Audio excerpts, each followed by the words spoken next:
You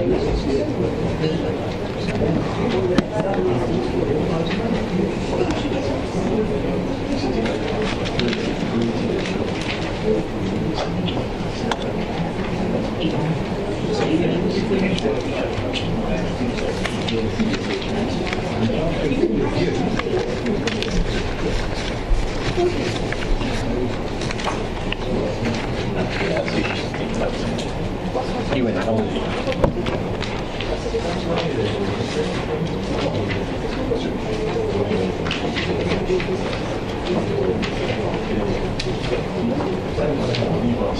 I have washed, you know. Very secret. Miles away, Steve were running a business. Did you like that too? Yes, I did actually. I'll buy that one. I think that was a good error actually, but there you go. You just have to start to buy that because I'm casting. Are we recording? Already? It won't pick up though unless the microphones are on. We've tried it. Yeah. Well, I've seen other councils doing 50 years. That seems pretty Is it great hours? How long have you been there now? It's in the 20s, I know. Oh, he's done more for that. I think he does 6 months.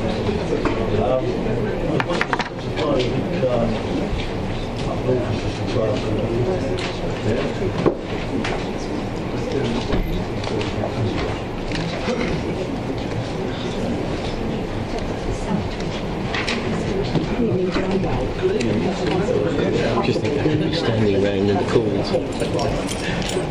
mean,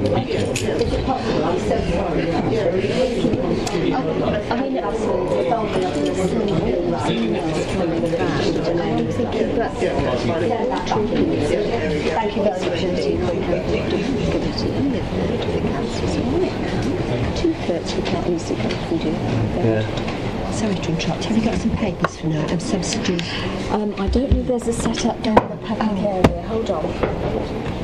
Take a seat. Yes. Yeah.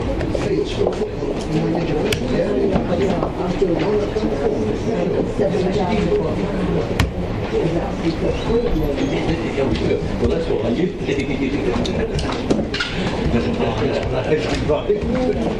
Thank you very much.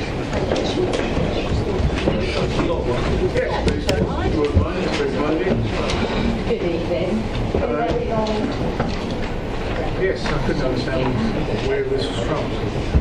Because I looked all over and I can't find the address. Groding's Farm, Portswood Road, doesn't exist anymore.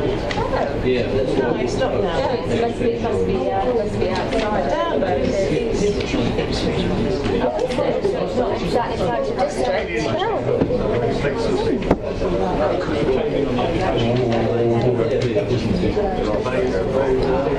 People that far away around you was lower in the distance. But it looks like lots of people. Interesting thing was here's the Queen of the top of the Very, it's just, it's been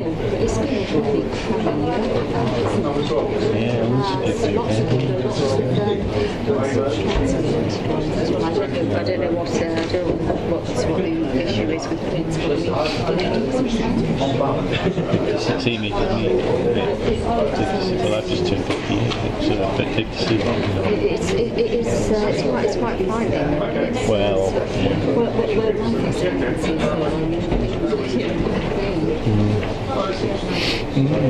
just have to think about it too much. Well, you know, you look at personality,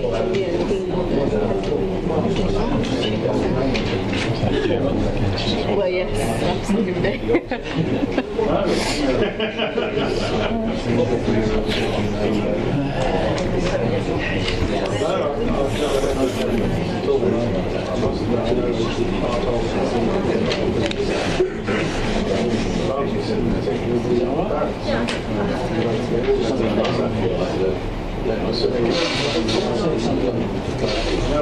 Thank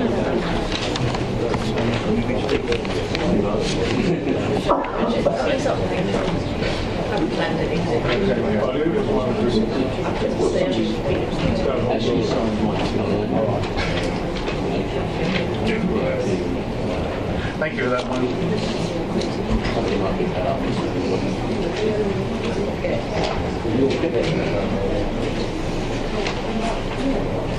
Thank you. That's what you're there for.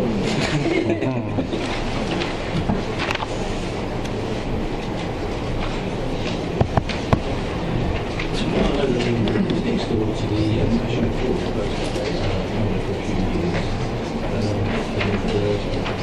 she actually signed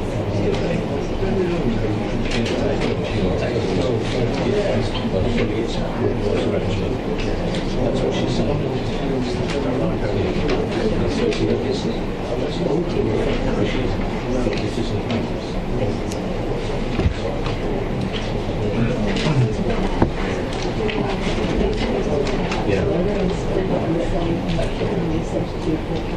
Yes, normally, before, who's there and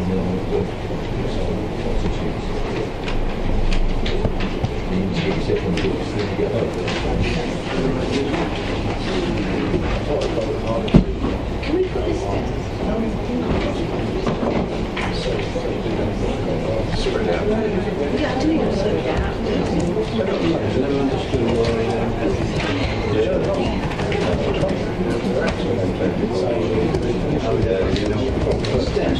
particular day,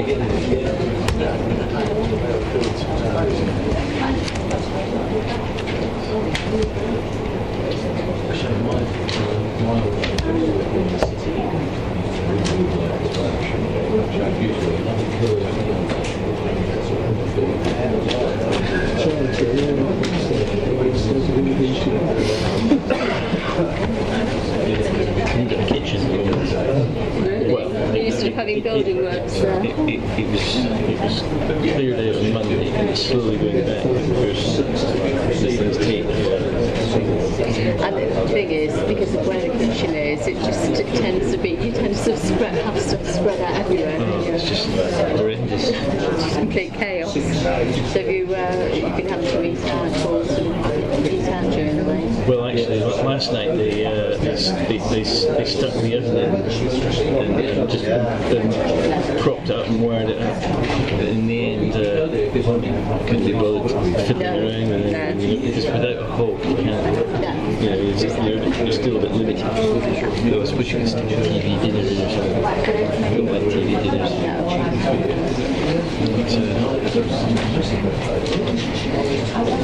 I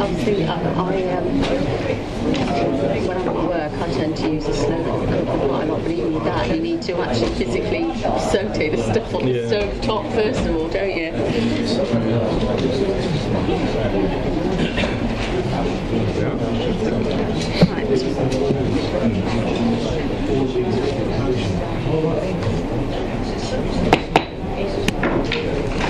Good evening everyone, this is the Oxford District Council Development Committee. I'm the Chairman Colin Seegers and I have some usual housekeeping I'm afraid to go through. The first of which is the emergency evacuation announcement, which I must read in full. Should we be required to evacuate the building, would you please leave the building via the nearest available exit to the chamber. Our assembly point will be in the public car park at the side of the Civic Suite. Please do not delay your evacuation to collect any belongings. Please do not return to the building until given permission to do so by council staff.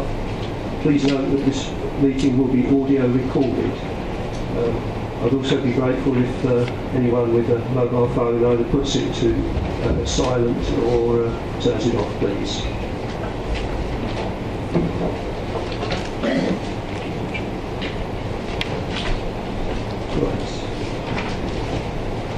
Item 1, apologies for absence. I have apologies on behalf of Councillor Mrs Glynn, substituted by Councillor Mr Butcher, and Councillor Steptoe, who is substituted by Councillor Mrs Wilkins. Are there any other apologies? No? Thank you.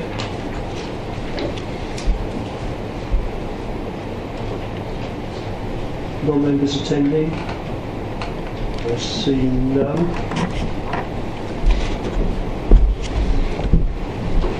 Minutes of the meeting, item 4, minutes of the meetings held on the 17th and 22nd of March 2016. Do you agree my signing those is correct? Great. Thank you. Item 5, to receive declarations of interest. Councillor Cutmore. Thank you, Chairman. Chairman, I know the occupant of the house next to Ashington Hall, just an acquaintance, so it's an opportunity of interest. Thank you. Councillor Ward. Thank you, Chairman. An opportunity interest in items 7 and 8 by virtue of knowledge of the agent who's apparently. Thank you. Noted.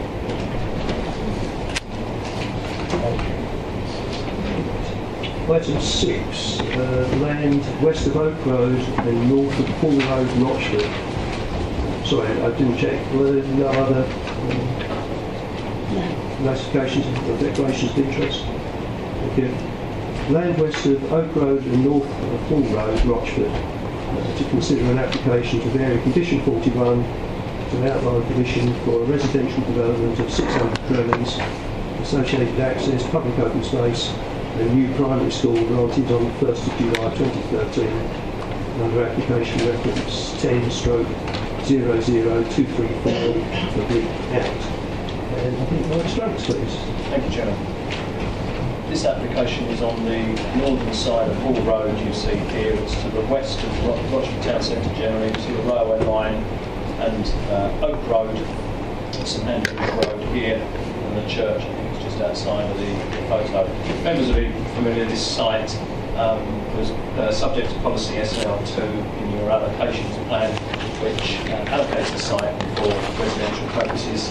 And since that time, the site has been granted outline permission, which we'll talk about in a second. Whilst we're on this photograph, what's worth noting and bearing in mind is this run of housing on the southern side of the road, because we're going to talk about the condition at issue, which affects this part here. If we could see the detailed parameters plan, please. When the outline permission was granted, it was subject to a parameters plan to define various densities and characters before detailed reserve matters were subsequently worked up and considered in detail in later submissions. What interests us tonight is this area here. You'll see it's part of a wider area of lower density to front as part of the character of the street, to replicate the sort of lower density on this side, carry that through to higher density in the middle of the site around the Link Road area you see coming out there. But condition 41 of the outline permission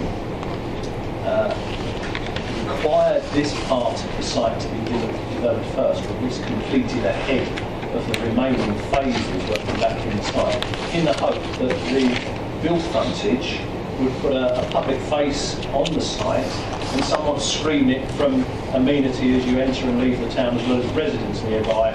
These residents of the site work back. Now you'll see from the report, if we can go to the submitted layout, please. While we rotate that round, we carry on to keep some of the playing field is in the top left, if you can.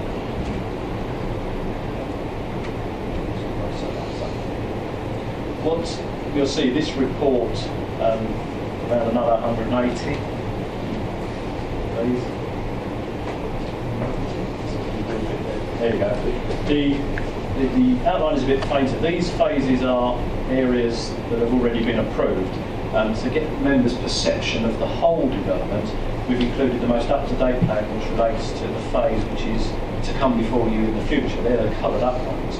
But what interests us tonight is this group of dwellings along there. You'll see from the report it affects just a few plots. And the idea was in the condition, as I said, these would be built out. But the developers have come back to us and said the actual construction of these first is actually dependent on more of this round the back, the drainage, the easements, etc. So they find some difficulty in being able to complete these first as the condition requires. And instead, they would like to, if we can go to the detailed phasing plan, please. first one. They would build in these chunks, in these blocks, but what they would do by the submission of their alternative wording is to build these parts before they build that bit, say. Build these before they build that. Build these in the frontage. Build that, effectively breaking up that long tract that we had asked for, but giving us the frontage we wanted complete for that particular smaller group. Now, officers have considered the practicalities of that as the development built in more manageable slices, and we find that we can support their approach, but it would require the submission of a management plan. Now, on the second button on the arrow, please, they've given us a typical example of what they mean. Imagine this is a larger phase. They say they would undertake these works first before they built the rest of that, so we still get the screen, and on the show house area, etc., before they build that, and so on. So hopefully members can see that the ambition of the condition is still accepted by the developer, but that as worded at the outline stage, it presents a difficulty in completing the frontage, hence why they've come back to us with the suggested revised condition. So the recommendation, Chairman, is approval to support the revised wording, and you'll see that from, because of the way planning law works, although we spoke about a single issue to do one condition, it actually requires the review of the whole decision notice and updated accordingly in light of discharge conditions. So you'll see that all the remaining conditions also brought forward before you, but that's only for the purposes of reissuing the decision notice, correct as it stands, with the revised conditions should you agree. I hope that's clear. Thank you, Mr. James. I believe there are no public speakers on this item, so the debate will be thrown open to members of the committee and substitutes. Just to remind everybody, there will be a limit of 5 minutes for each speaker, which will be timed. Does anyone wish to speak on this, please? Councillor Mr. Mason. Thank you, Chair. I won't take 5 minutes at all. I'm surprised and disappointed that the management plan that we're asked to take into account, and more particularly to substitute for the condition 41, is not been made available now. And yet we're being asked to approve an open-ended condition, which may well put hard-pressed officers under further pressure. And I think the applicant should have submitted the management plan with this application for us to consider tonight and be completely aware of. In addition, the ward members, there's no ward members present, so I don't have a feel for how residents will feel about this particular proposal, which is actually not being made in writing, but is actually verbal. I feel inclined to vote against it because I expect the developers to bring forward detailed proposals when they're asking for a change. Thank you. Are there any other speakers? Councillor Campbell. Just a clarification, if I may, through you, Chairman. Just to say, clearly, I think the amendment that we're looking at is about phasing, if you like, and where those phases occur, and how those built-out options exist. But there are actually no changes that I can see to the frontages or anything else that's planned to actually come along, if you like, Hall Road going forward. Am I right, Chairman, the plan, the built form, all the landscaping details, etc., would remain unchanged from what you've approved. It's just an adjustment to how and when, what time they would build it. So you get the same things in the smaller pieces, if that's clearer, Chairman. That's right. Thank you very much, Chairman. Councillor Smith. Just a question, please. Could I just ask, in the officer's opinion, is this application driven by practical necessity or economic desire? The information I've been given, Chairman, is practical necessity. I believe in my opening, I mentioned about the reliance on drainage. You'd also need to build a lot of, if you like, back infrastructure in the site to serve the frontage. Everything to drain this way. So in order to fulfil the condition, to occupy those first, a a lot of work would have to be completed all the way through here to make these function. And what they're saying is they would be able to do that in the front whilst they build these bits, but they can't build a whole lot before they go to anything else, if that's clear, Jim. Thank you. Councillor Black. Thank you, Chairman. Another question. How did this condition emerge in the first place? The original condition about building on the front. Was it an officer's suggestion, or a board member's suggestion, or an applicant's suggestion? Chairman, I wasn't the officer dealing with the outline, as you may recall, but it's my understanding it was the officer's suggestion, given that being a large site and having a rather open frontage, that it would, in simple English, be a good idea to get the frontage plots built first as the site worked back. Because perhaps with hindsight a little over-ambitious to say the whole frontage, obviously the whole properties, but we're not builders, we're planners, so what might seem a good idea to us on the decision-making side, and developers come back to us and say this isn't quite working, can we do it another way? Thank you, Chairman. I don't recall the developers quibbling at the time. This application was rushed to, I think, about 2 weeks after the allocations plan was adopted, and perhaps the developers were a bit too quick to apply or insist on the decision. I've taken on board Councillor Mason's comments about these extra demands on the officers. I think that's quite correct. From what I can see, our enforcement staff are completely overwhelmed at the moment. I'm not certain this can be managed properly. But I don't think the lack of staff in our planning enforcement section is a valid reason for refusal. Possibly the lack of a management plan is a reason for refusal, but I haven't heard much in the way of reasons for refusal, although I am sympathetic to them. Thank you. Councillor Mrs. Mason. Thank you, Mr. Chairman. I can only echo some of the comments that have been made, that the applicant accepted. In fact, the applicant put in the original plan. Our officers advised they don't actually put in the planning application, the applicant did. So from that point of view, I'm a little concerned that this early on we're having changes. I would like some clarification. It's a concern that one of the reasons given is the drainage. But surely the drainage should be one of the first things that to put on before any site is covered, in the sense to protect the site, the neighbouring properties, and to protect the building that's going on.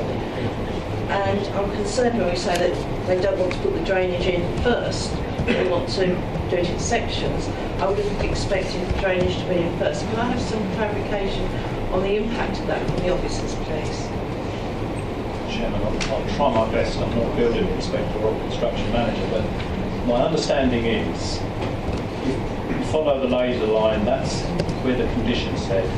Officers said it would be good to have that line, I think it's about a dozen plots built first. Now, from a construction point of view, they would, as you correct members, put in drainage to serve those buildings, but the runs for it are all through other parts of the site, and what the developers do, they build in smaller chunks rather than lines. And it's been explained to me that the phasing, whilst we've agreed as the first phase is a planning application, the 293 dwellings you'll see in the red line, from a construction point of view, it's broken up into smaller lights. And what they need to do is to build in these zones. It's probably not clear from the plan, but they're numbered as to the individual small phases, let's say dozens, 15s or whatever, and they're saying we can build the two at the front when we build these, we can build the two at the front when we build those. What we can't do practically is to build all of those before we build any of the others. That's unfortunately the best I can explain it.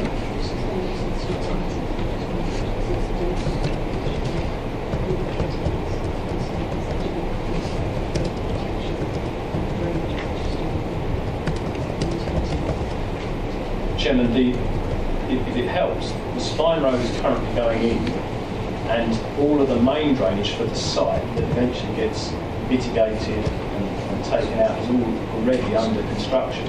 We're talking about the smaller scale practicalities to do on a plot by plot basis where they link up, if that helps.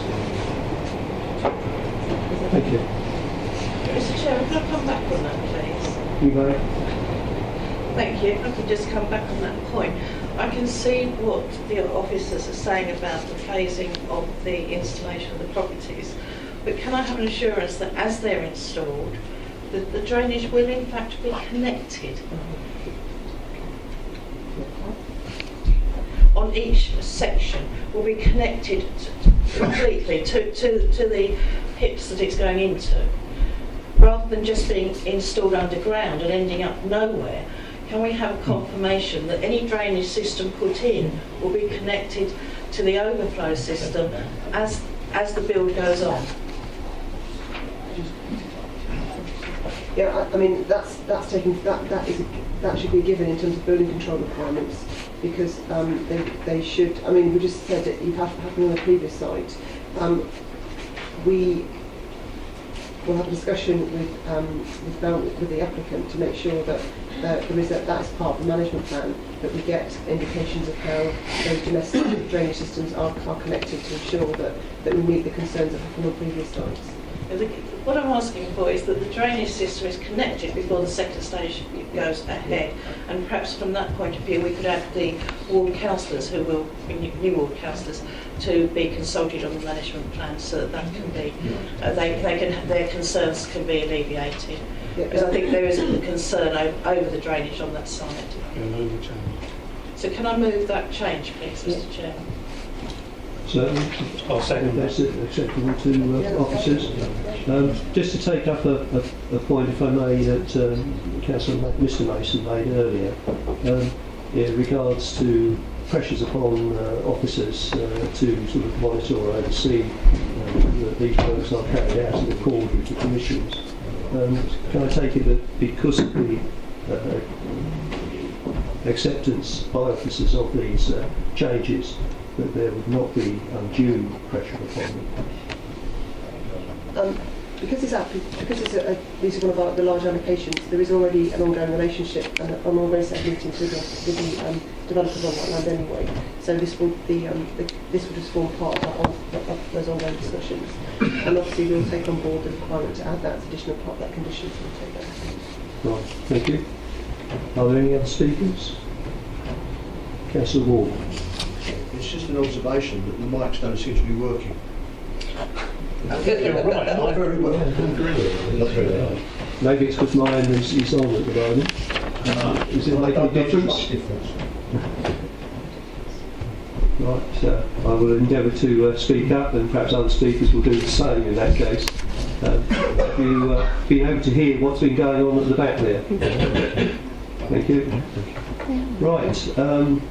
With the amendment put forward by Councillor Mrs Mason, can I ask please for a vote as otherwise printed in the officer's recommendation? All those in favour, please raise their hands. Unanimous. Thank you.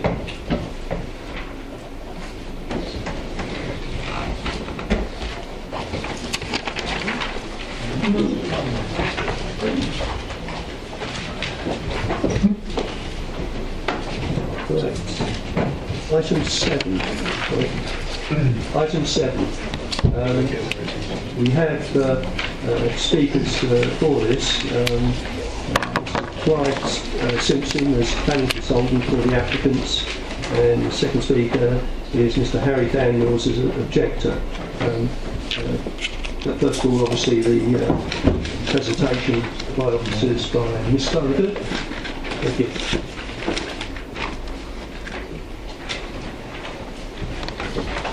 Chairman, the application is to demolish existing outbuildings on the Western Wall and construct a single-storey extension to create a 15-bedroom dementia unit. So the site, as you can see on here, is on the corner of the junction made with, so on Ashington Road, the junction made with Church Road. Just that corner plot there, and you can faintly see the greenbelt boundary at the top of the site there, so to sort of the northwestern corner of the site.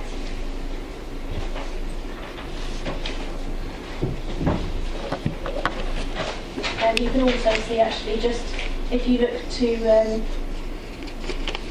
back of the site, there's two small outbuildings which are here, which are the outbuildings that would be removed as part of the application.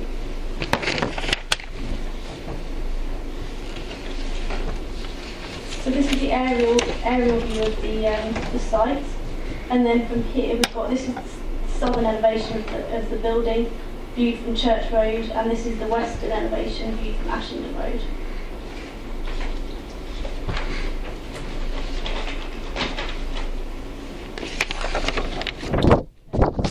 Submission, an outline planning permission was refused in June 2014, which was to demolish garages, stables and outbuildings and construct a single-storey extension to provide 18 bedrooms for dementia patients.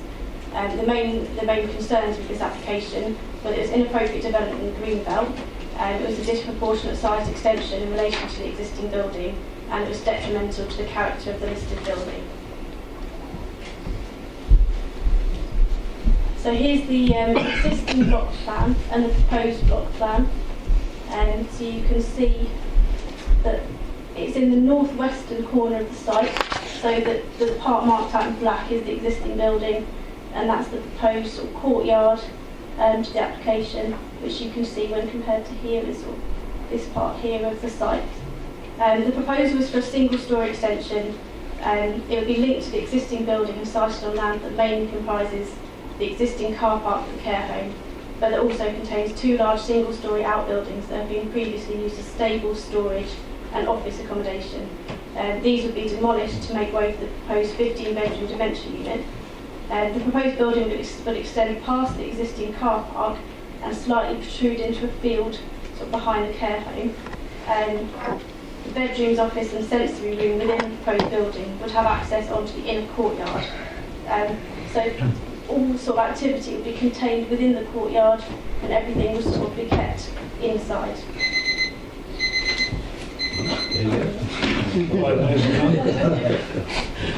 Nice to be speaking, isn't it? Officer Officer's presentation, I think finished for your information, Councillor. These are the proposed elevations to the north and south side. So you can see this, I think this is the southern elevation. So you'd have the properties on Church Road would be fronting here. This is the northern elevation, so this bit will sort of be hidden from view from Ashenden Road because of the properties on the side of Ashenden Road. This is the east and western elevation of the site. And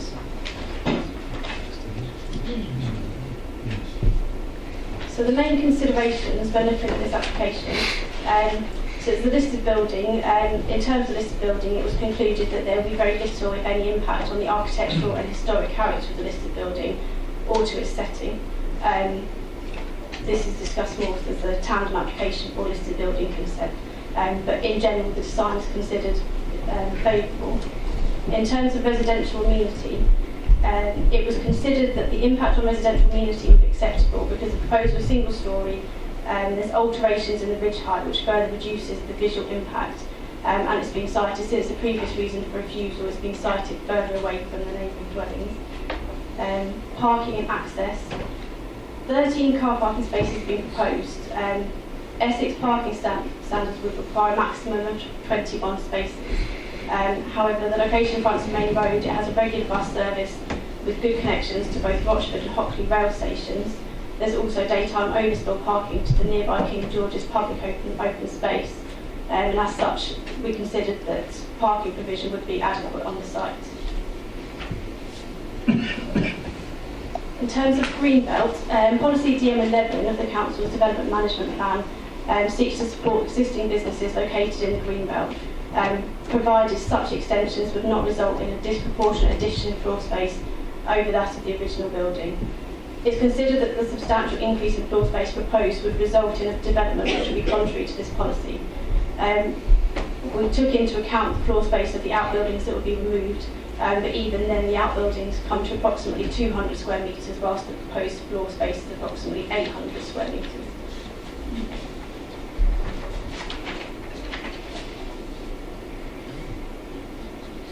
So in order for the development to be considered acceptable in the Greenbelt, it would be required to amount to very special circumstances. The applicant has stated within their application that there is a need for dementia facilities which is increasing, and then careful planning for the future is now needed to ensure that the right care is available. Figures have been stated, such as in the South East region of Essex, the number of people living with dementia is expected to rise from 22,000 to 40,000 in 2030, and in Rochford in 2013 there were 1,297 people living with dementia. Ashington Hall has been supporting people living with dementia for a number of years, and the service is being supported by the Care Quality Commission. There is a waiting list of elderly people with dementia who want to move into Ashington Hall, and there is also insufficient accommodation within the Rochford area and nationally to provide care. A review of care homes which was undertaken by the applicant showed there to be just 150 care home places for people living with dementia. To clarify that whilst officers acknowledge that there is a need for dementia facilities and are not opposed to applications for dementia facilities in principle, they do not consider that the information submitted would amount to very special circumstances so as to overcome the concern relating to inappropriate development in the Greenbelt. The information provided does not provide sufficient justification for why there should be a dementia facility in this specific Greenbelt location. As such, there has been a recommendation of refusal based on the Greenbelt refusal that was carried over from the last application, and that it would result in an extension that would be disproportionate in size to the original building and disproportionate in size to the two outbuildings to be replaced. The proposal would therefore constitute inappropriate development within the Greenbelt. Thank you. Would Mr. Clive Simpson come forward, please? You will have 5 minutes, and I'll give you a call at 1 minute to go if it's needed. I will start the clock from when you start speaking. Yes, thank you, Mr. Chairman. Yes, I'm a planning consultant. I represent the applicant for this application. I thank the committee to give me the opportunity to address the committee. My client recognises that this proposed development would normally be regarded as inappropriate, and this is reflected in the recommendation that the officers have made this evening. However, the National Planning Policy Framework does say that when you're considering development that's inappropriate in the Greenbelt, you should that should not be approved unless there are very special circumstances. The application was supported by a 50-page document setting out a range of very special circumstances, principally around the need for this sort of accommodation for dementia sufferers.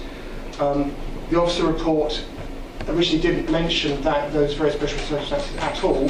They have been brought to your attention this evening, but it is important that you do have the opportunity to consider that there are very special circumstances here. Now, the weight that you put on those will be up to you, but the need for this sort of accommodation is very well documented. There was a report that came out just 2 days ago that said that whilst the rate of increase had gone down slightly, they were still expecting to be 200,000 additional cases each year. There have been reports done before. There was a 2014 report by the Alzheimer's Society which stressed that 1 in 14 of the population over 65 have dementia. By 2015 there will be 850,000 people with dementia, and that forecast is to increase to over 1 million by 2025. There was a report in 2012 by all the Essex authorities which also identified an increase, and it identified that within Rochford and Castle Point, it didn't break it down further than that by 2020 there would be over 6,243 sufferers in those two areas. As the officer has pointed out, there are currently only 154 care home places within Rochford. and one of those, of 49 of those, are within one care home that had a very poor report from the Quality Care Commission last year. So that shows that there is an urgent need for this sort of accommodation within the Rochford area. This is a special circumstance that you can take into account, and you do have a duty to take it into account. What weight you put on it is obviously up to you. I would also add that the Council's Sustainable Community Strategy, one of the objectives of that is to support the needs of the ageing population, particularly as Rochford has a higher ratio of older residents than the national average. Also, that Rochford's Ageing Population Strategy 2014-17 states that dementia will be one of the main health issues affecting older people in this district. I would also ask you to take into account that a fair proportion of this building will be sited on the existing area of hard standing that currently provides a car park, in which there are currently 2 outbuildings. There's also a third building. There's also a third building, a stable, that will be taken down. My client runs a care home that receives good reports from the Care Quality Commission. There are a waiting list of people wanting to move in to the home. It's well integrated in to the local community, with local people attending the events, and this is reflected in the fact there have been very few objections to this application. Therefore, it makes good sense to allow the expansion of an already well-run home rather than a brand new home somewhere else. I would therefore respectfully request that the committee take into account the urgent need for this accommodation and consider whether this amounts to very special circumstances sufficient to override any harm to the green belt. You will have also noted from the officer report that all the other objections previously have no longer exist. It's purely the impact of this development on the green belt. Thank you. Thank you.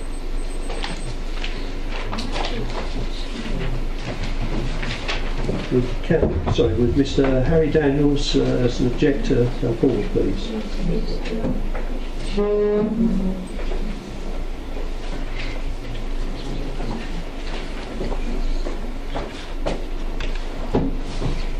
You will also have 5 minutes and a 1 minute warning. Mr. Chairman, I have read the officer's report, and he's listed the issues that have been presented to the council by letter in the opposition of this development. So this 15-bedroom dementia unit seems to be as the same footprint as the 18 dementia which was proposed in 2014. They're still going to encroach on green belt. I will overlook, me and my neighbour will overlook into 3 bedrooms directly from our balcony. The home has said they're going to increase their staff from 8 to 24. There'll be 13 car park spaces, as was from last time. They said there'll only be half the staff working there at any time. So there will be adequate car parking for staff. If there is an overspill, they can use the Memorial Hall car park. But we look inside. If there's a car space in Church Road, people will take it, so they don't have to walk far.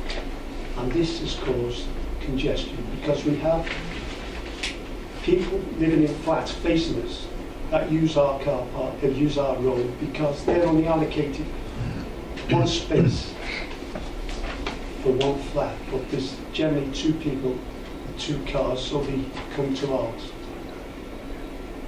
Also, in the emergency services, ambulances do not go down the side into the home, they park outside, which causes congestion. And at one time, if the car's being parked there, the ambulance come down and block the road altogether, which was stopped for at least an hour.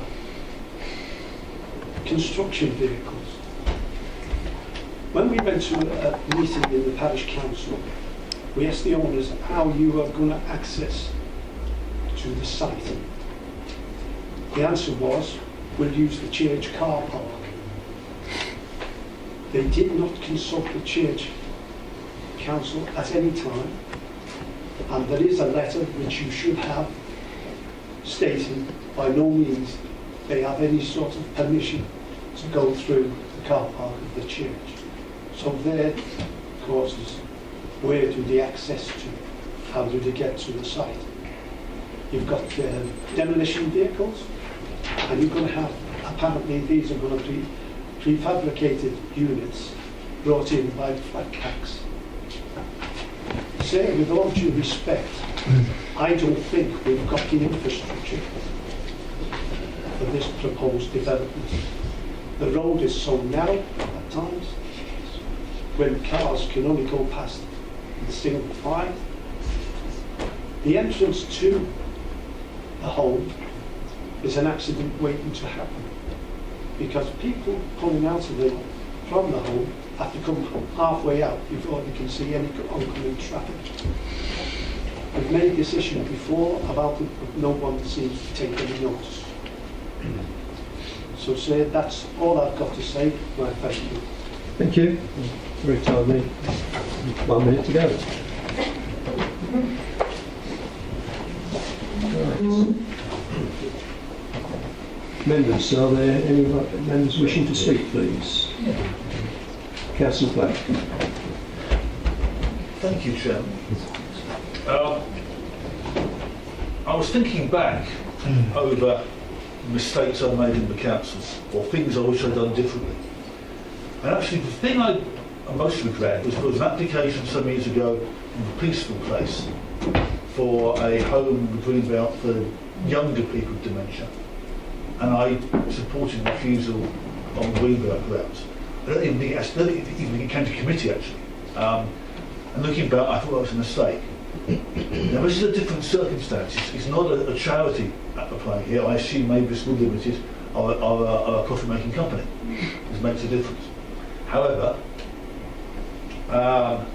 if there is one, the Greenbelt's there for a purpose, and the extra development we've allowed in the Greenbelt for housing was one that has happened. And I think we have to see what medical infrastructure and what social infrastructure we need provided.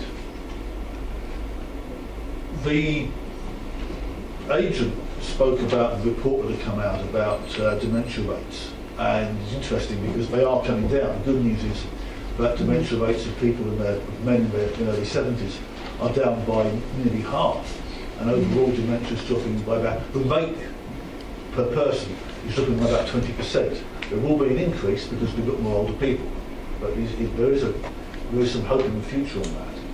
But I think in the short term and medium term, we are going to have more people in the community with dementia, and they need places to go to. So I'm torn on this one.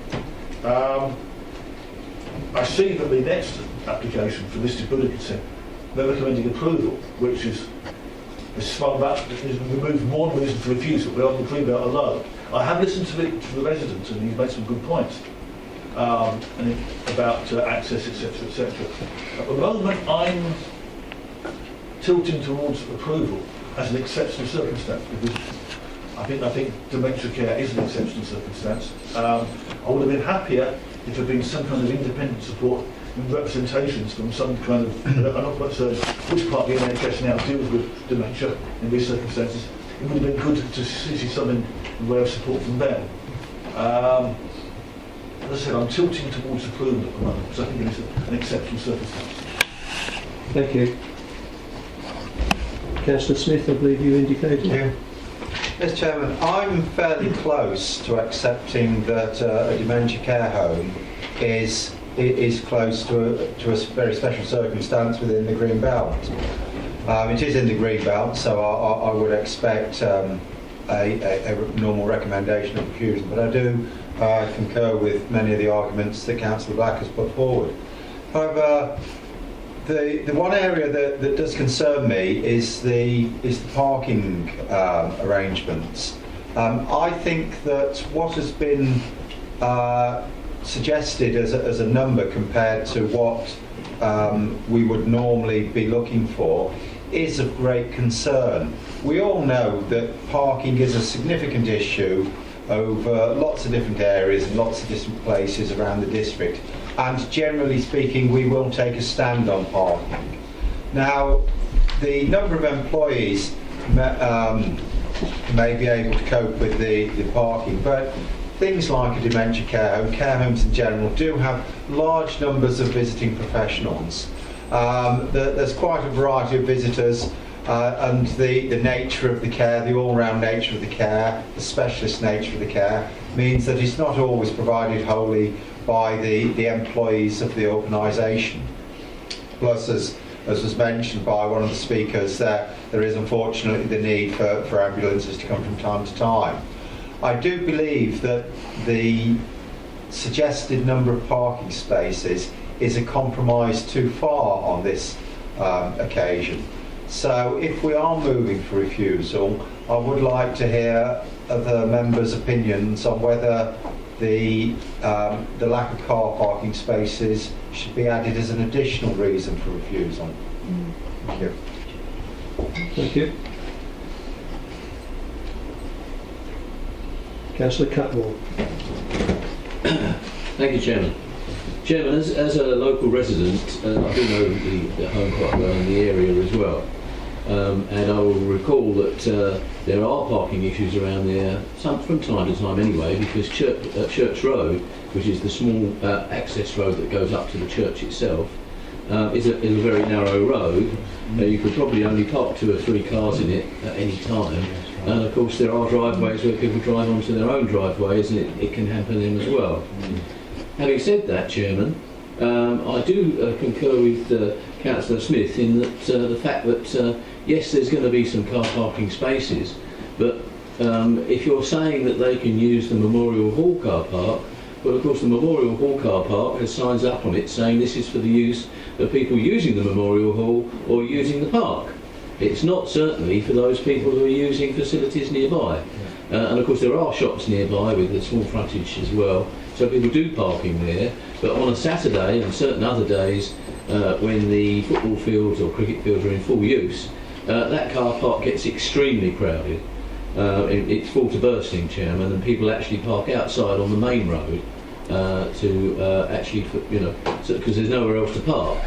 So parking is a real issue there already, and I think this will only exacerbate those problems coming forward.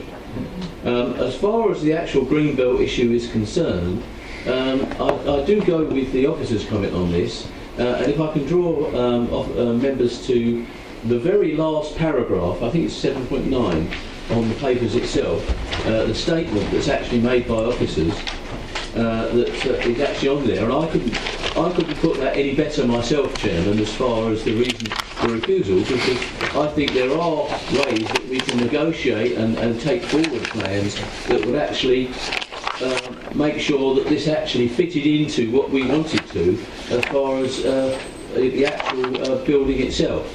Now, I do accept entirely that there is a need for proper care homes for people with dementia and other ailments, and of course this is a growing problem, and I think that's already. I won't go through that again. So this is needed, this facility, and it's admirable that the owners are actually taking this forward.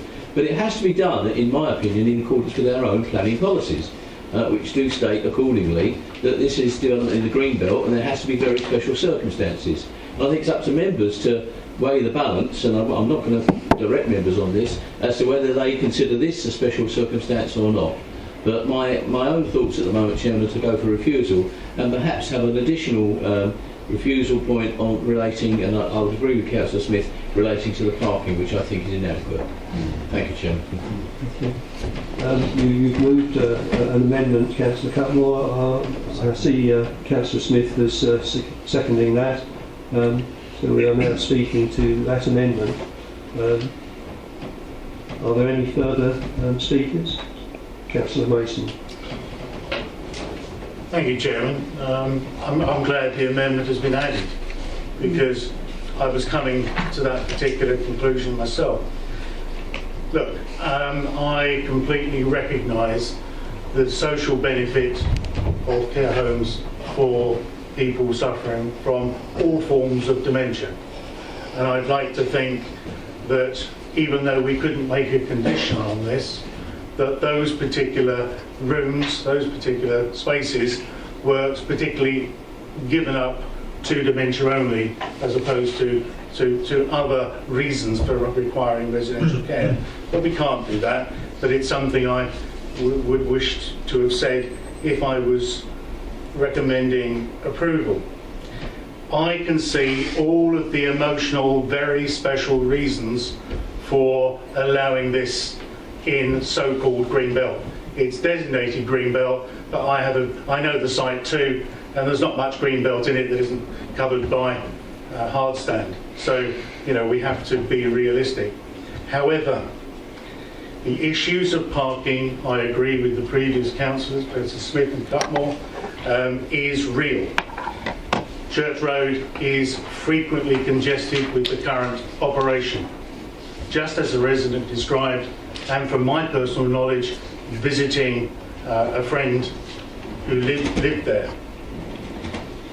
The issue of using the Memorial Hall, whether permitted or not, it is quite a step away for people who are professionals trying to get to the care home for great need, or in a very busy schedule. It takes appointment time down considerably. Equally, those relatives that are visiting hopefully are of a similar age, and it doesn't necessarily age that demonstrates dementia, I know, with early onset, but we do talk more of dementia appearing post 65, and that distance from the Memorial Hall is not going to be very, very good for them to come and go.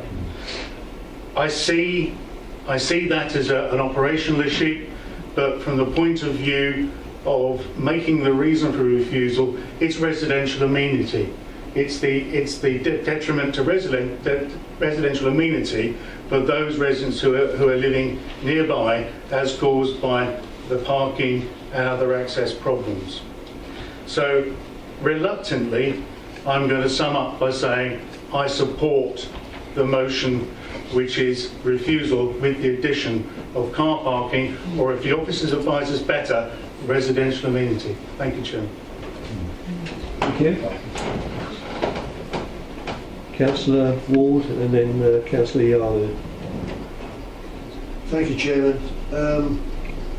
To say I'm disappointed would be an understatement, actually. I'm very supportive of care for dementia, and to my mind, it is and it would be an exceptional circumstance. But, and this is the big but, I'm very disappointed that when this plan has come forward, more attention was not made to the parking issue, which I think, you know, is something which has been highlighted by members here. I would realistically be wishing to consider this for approval in the Greenbelt in those exceptional circumstances, but the fact that not enough provision has been made for parking, and I would have been delighted to have seen this gone back and revisited and looked at again, because I think it's a great shame that this is coming through in a way not fully complete, because I don't think, you know, the design and as it's emphasised by, you know, the board members and other members who are very, very knowing of that area, the problems that occur in Church Road and how it's constricted. So, you know, reluctantly, I'm going to have to agree, and I mean it's extremely reluctantly, but, you know, is there another way we can look at this, even as a deferral, to come back and look at this again to revisit with parking, because, you know, to me that is a big stumbling block where that hasn't been done. And, you know, would somebody be supporting me on deferral on this in regard to they come back and represent it again with a better view and how they're going to manage all the various issues that members have highlighted. Thank you, Chairman. Thank you. Councillor Ireland. Just a question to the officer. With regards to parking, I concur with Councillor Ward. Are we restricted to having a single-storey car park, or can we actually go to a second-storey car to take on the account? I think the issue is that it's the inappropriateness of that sort of type of development within the green belt. We're already arguing the inappropriateness of the actual structure itself. Any additional development, and that's what we have to have some careful consideration around where the car parking goes on site to ensure we don't just flood the whole of the remaining green belt in that location with car parking. So it will need some careful discussions with ourselves and the applicant to actually address that point of, I think there's two issues actually which were raised, and the other issue I think is probably quite important is that whole thing around emergency vehicle access to the site. Because I think that actually what we can't do is just create lots of car parking, which means that we then can't get vehicles if we just align everywhere with car parking. So it's actually making an assessment between the needs of the site to provide good car parking and the needs of the site to actually provide emergency access. So I think if members want the deferral to go ahead, have those discussions with the applicant. If there are no other speakers, then I would like to put my 2 pence in, and that is that I did note officers' earlier comments regarding the quite dramatic oversized increase in floor space, which I believe even after the net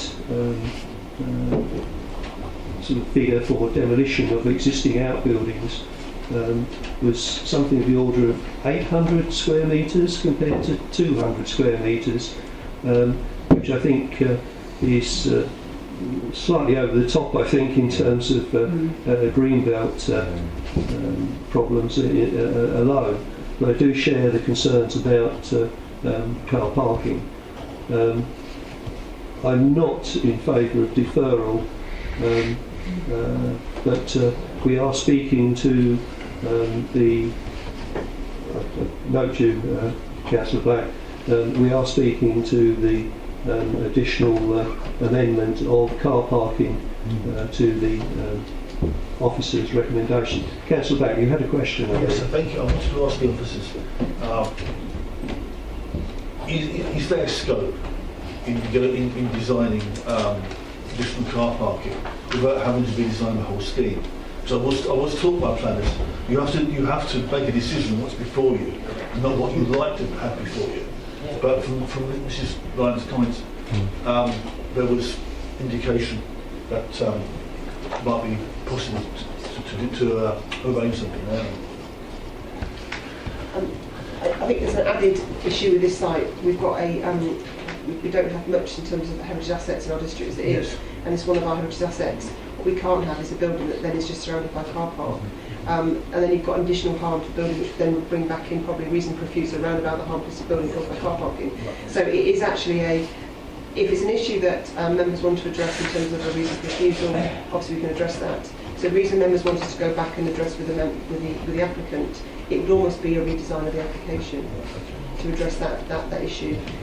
And then against that, we have to then align that with the inappropriateness of the green belt in terms of the car park, additional car parking, and also the inappropriateness of the car parking at any mass level within that listed building.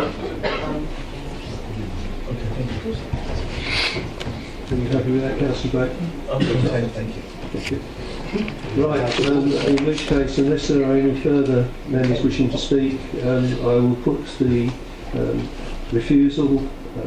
recommendation for refusal with the additional amendment regarding car parking to the vote. Would those in Sorry, There is just one error in the resolution. For some reason, we seem to have managed to put the wrong plan in. It should say the core strategy 2011, not the old 2006 document. I apologise for that error.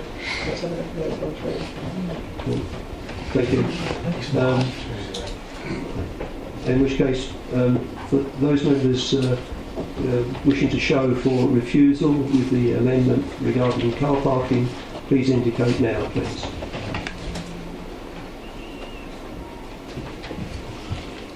Not quite unanimous. Thank you. That motion for refusal is approved.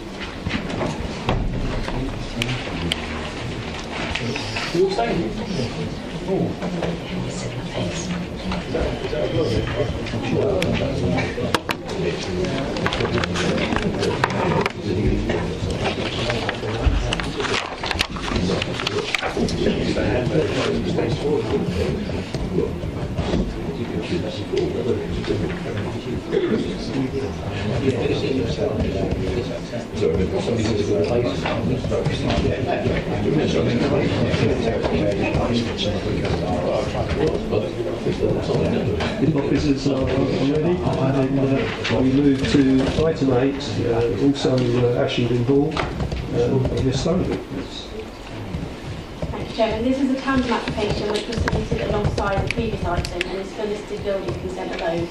The considerations for listed building consent relate to the effect on the structural, historic or architectural interest in the building, and no other material planning considerations are taken into account.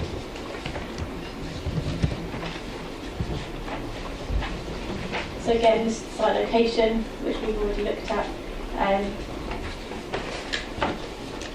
the proposed block, an existing block plan.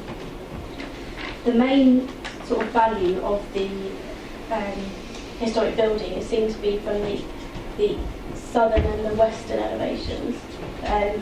So from here and here. So this part of it, this is acceptable because we've already had extensions to this part of the building. So up here, sort of, we're not harming the southern or the western elevation. We've got the proposed elevations here, which I might come back to. The main considerations, so the most important views are from the south and the west. The southern view is of the front elevation with its balanced windows, elegant brick pilasters and porch structure. The view from the west is of the Dutch gables to the flank wall, which gives the building its strong character. The proposal in this application will connect to the existing 1980s extension, therefore leaving the historic parts of the building untouched. So I'm going back on myself. So this sort of here was the 1980s extension.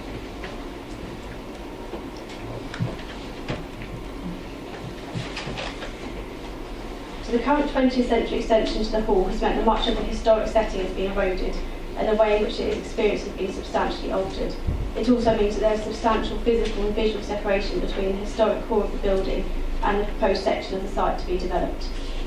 The proposed design for the courtyard is good insofar as it's single storey and low impact, and through the fact that the alteration of ridge height and building line breaks up the large body of building into less visually intrusive sections. As such, there would be very little, if any, impact on the architectural and historic character of the listed building or to its setting. As such, there is a recommendation of approval for this application. Thank you. There are no public speakers on this matter. Members indicating. Councillor Cutmore. Thank you, Chair. Just a technical question, really, for my own ignorance, if you like. But if this were approved, it would have no impact, I think, on the matter of refusal for the previous application. Just a technical question. Thank you. Councillor Merrick. Thank you, Chairman. I'm slightly puzzled because in 2004 it appears that one of the reasons for refusal was in fact inappropriate development of the Greenbelt. Is this not also inappropriate development of the Greenbelt? This application is just for listed building consent alone. So the previous application considered the material planning consideration. So the inappropriate development in the Greenbelt was considered as part of the full planning application. A listed building consent is purely to do with the setting of and the impact on the listed building. So this approval wouldn't override the previous refusal. This is the listed building consent. So that particular one didn't apply to listed building consent. It was considered in the previous application that the impact on the listed building was acceptable. Okay, thank you. Okay. Councillor Mrs Mason. Can I just ask for some clarification? I understand that we're looking at listed building consent, but in the report we have that the church is also listed building. I accept that from the elevations that we've been discussing you can't see both, but from the other side of the fields the application is going uphill effectively. Would that impact then, looking from the other direction, what impact would that have on the visibility of the church, which is in, if you're looking from the other side? I think it's east. I don't know. In terms of this building consent, what this application is seeking, because it's under a different part of our legislation, it's under a different separate act. It just deals with the impact of this development on that listed building. On the one? On Ashington Hall. There was different considerations for affecting the setting of adjoining listed buildings. So this case is just looking actually at what impact this would have on the listed building that it's attached to, and it's by attachment that this listed building consents come into. So it's technically a bit of a sort of a red herring application really, in terms of we've already refused it, but it's just a one that's come all together. Thank you. I'm just more concerned about the overall listed buildings. Thank you. I see no other indications of members wishing to speak. In which case, I will put the officer's recommendation from the chair.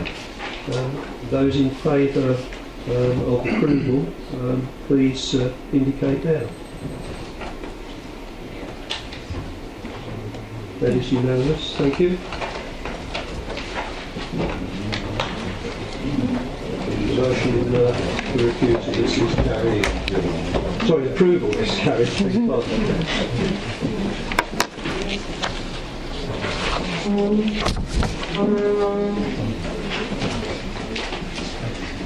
Item 9, land rear of 14 Main Road, Hawkwell.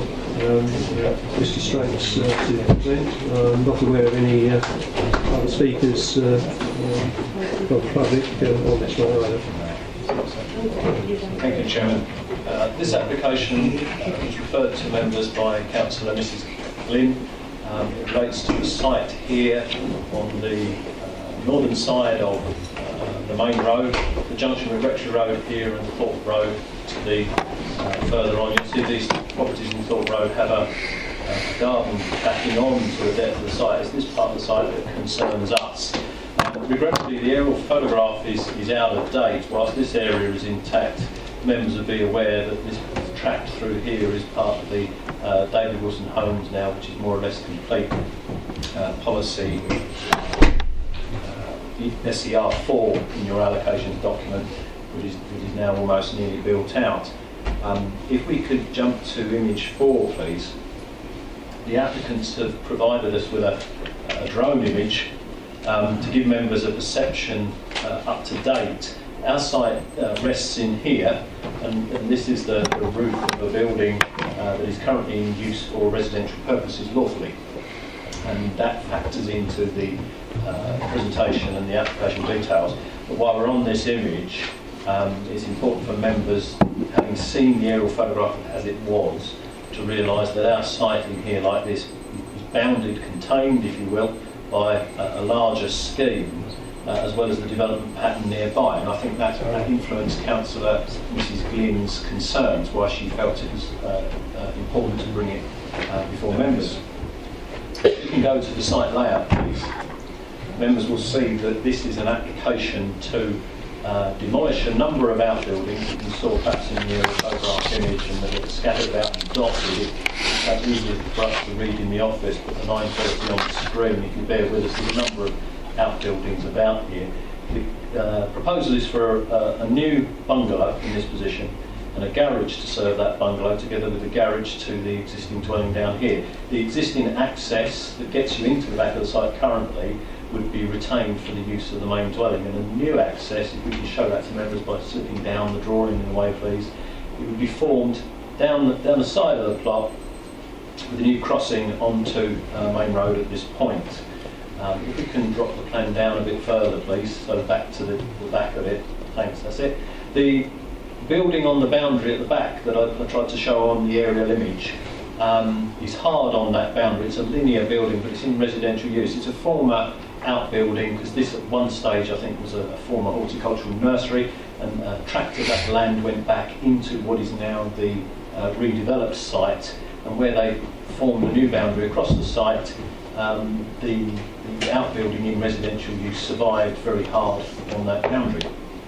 If we can see the allocation plan please. The issue for members tonight is that the application you'll see from the officer recommendation is in the green belt. The purple you see on the plan is the allocation, and our site is here. So the surrounding development pattern is relatively tight. You'll remember it was a former rural settlement area where we used to allow extensions larger than the usual 25% or 35 square metres it used to be. But the greenbelt boundary is retained all around this purple area. So these houses are all in the greenbelt, this plot's here all in the greenbelt, as is our site here, and this open area of land undeveloped, which has been the case for a number of years. The current application follows actually a previous application for 3 dwellings which was refused on this site. And in dismissing the appeal, the inspector upheld the council's position that whilst this has got buildings on it, and you'll see some photographs that Councillor Glynn has provided shortly of the glass houses and the number of structures that are there. Being formerly agricultural with no displacing use, it doesn't qualify for what we call previously developed land. So the inspector upheld the council's position that it's a straight green belt issue, and that the scheme then before him, which was for 3 dwellings, failed to preserve openness and would have, if you used a term that I've got down here somewhere, about the increased urbanisation of this area here, which is pretty relatively tightly packed, together with the new development at the back, the subject of release. He felt that actually to develop in this pocket here would add to that sort of urbanisation locally. And he also said that the backland nature of this development is out of character locally. There doesn't seem to be any backland that he could see that factored into local circumstances. Taken together with that also is there's a number of glass houses on the site, albeit surrounded by trees and growth. And in this location there's a number of horticultural nurseries and a couple of garden centres, whereby those glass structures, large as they are not necessarily out of place.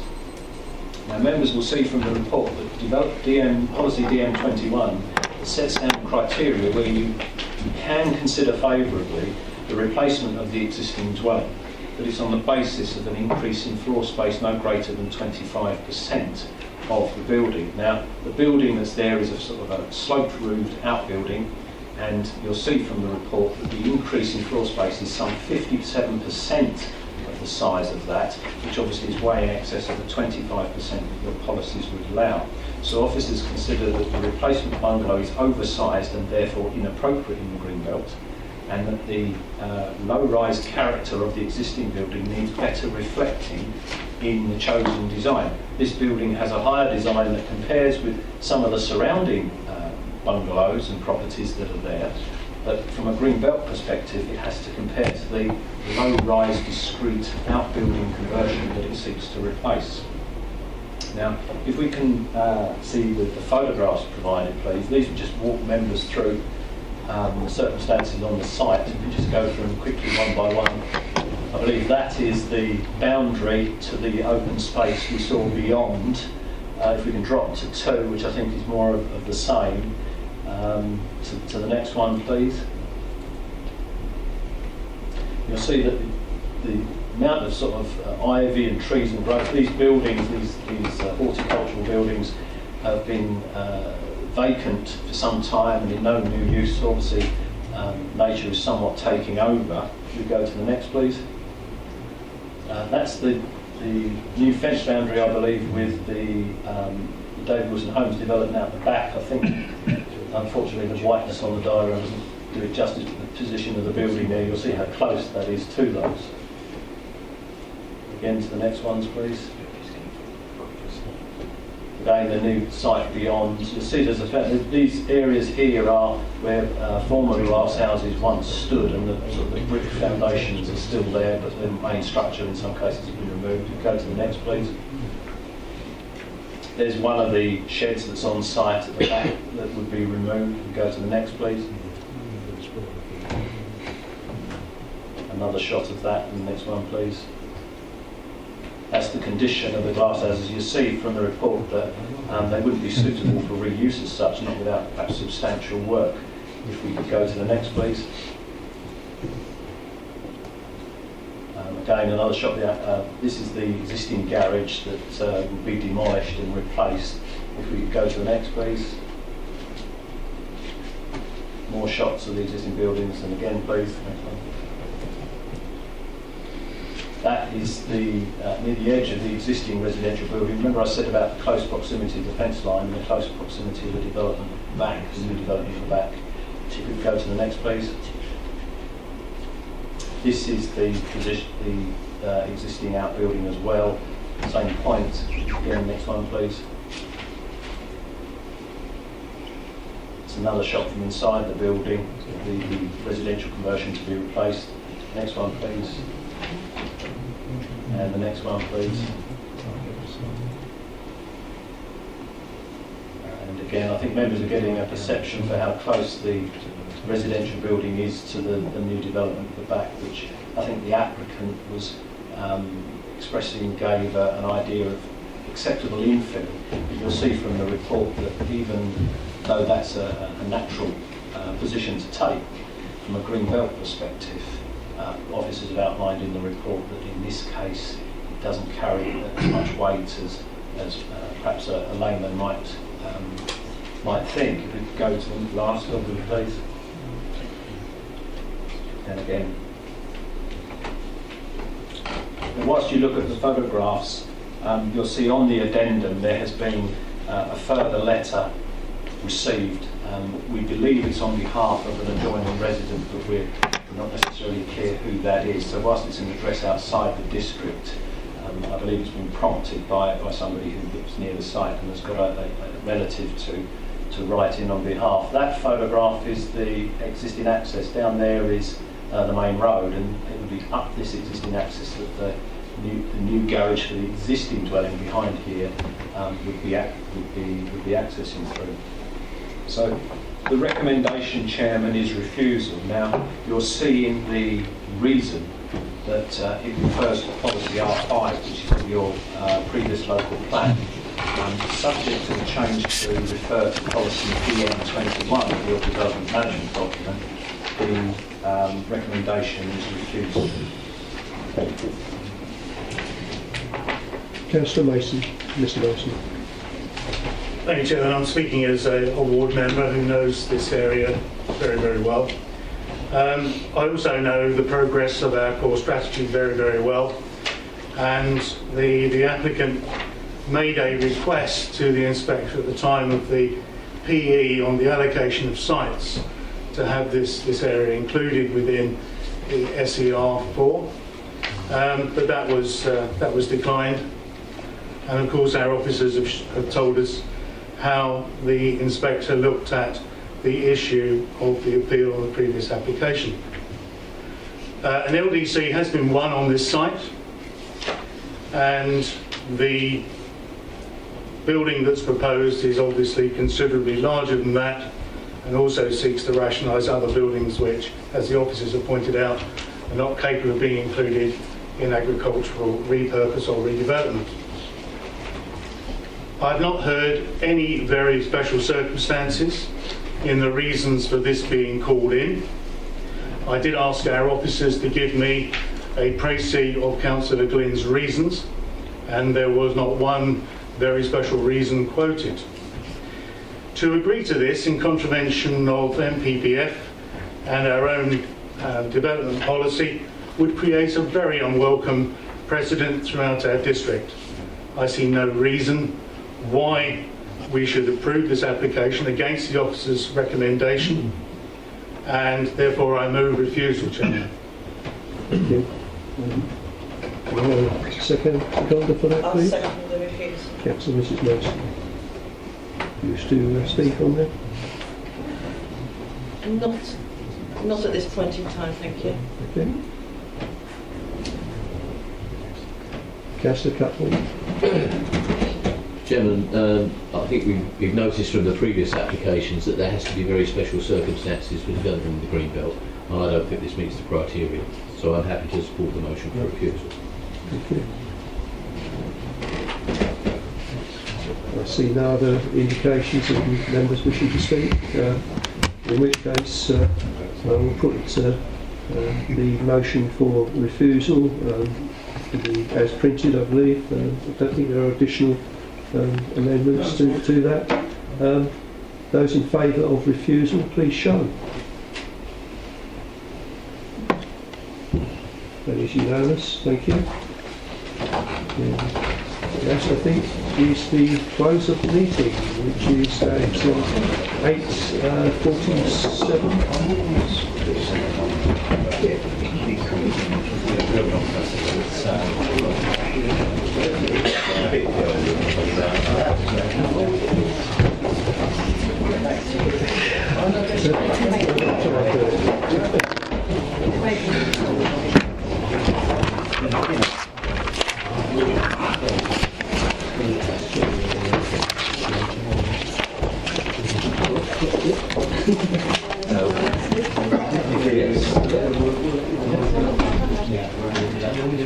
Thank you, Chairman. I think that's your last one, isn't it?